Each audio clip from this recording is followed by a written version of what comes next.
Let me challenge something most people never question. Are your friends really your safest allies? Today we're breaking down Law 2 from the 48 Laws of Power.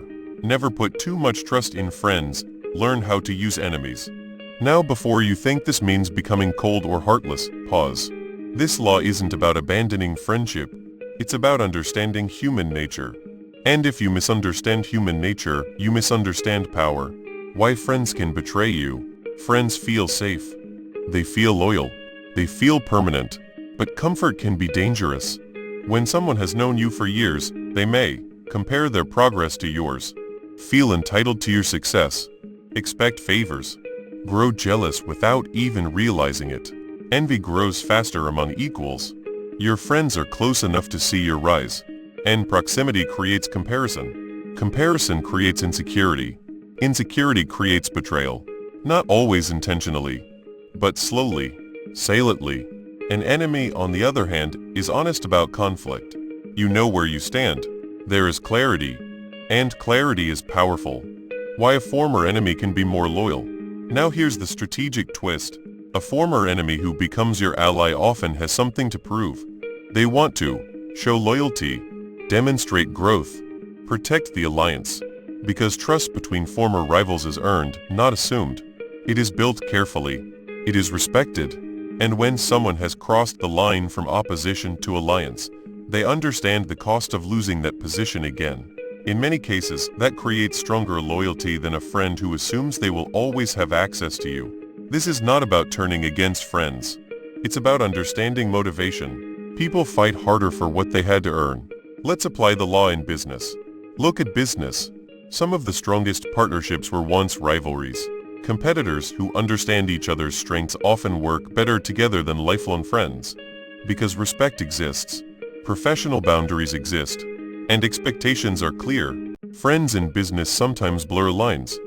Personal feelings mix with money. Criticism feels personal. Accountability disappears. But when roles are defined and mutual respect is established, alliances become strategic, not emotional. And strategy sustains power longer than emotion. Sometimes collaborating with someone you once disagreed with creates powerful results. There's tension. There's contrast. There's mutual awareness.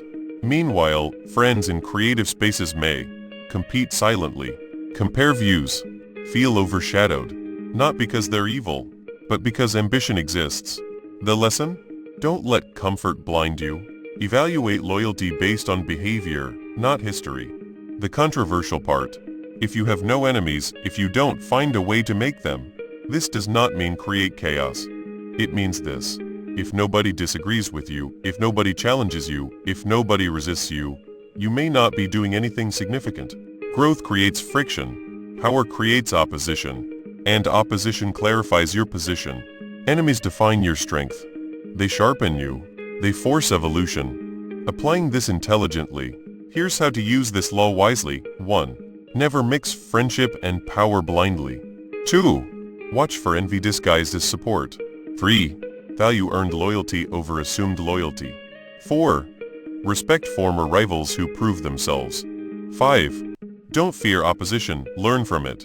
You don't need many enemies. But you shouldn't fear having some. Because resistance often confirms relevance. The real message of this law is simple. Trust should be strategic. Loyalty should be tested. And alliances should be built on respect, not comfort. Friends are important. But power requires awareness. The question is not, do I have friends? The question is, who has truly earned their place beside me? If this gave you a new perspective, subscribe.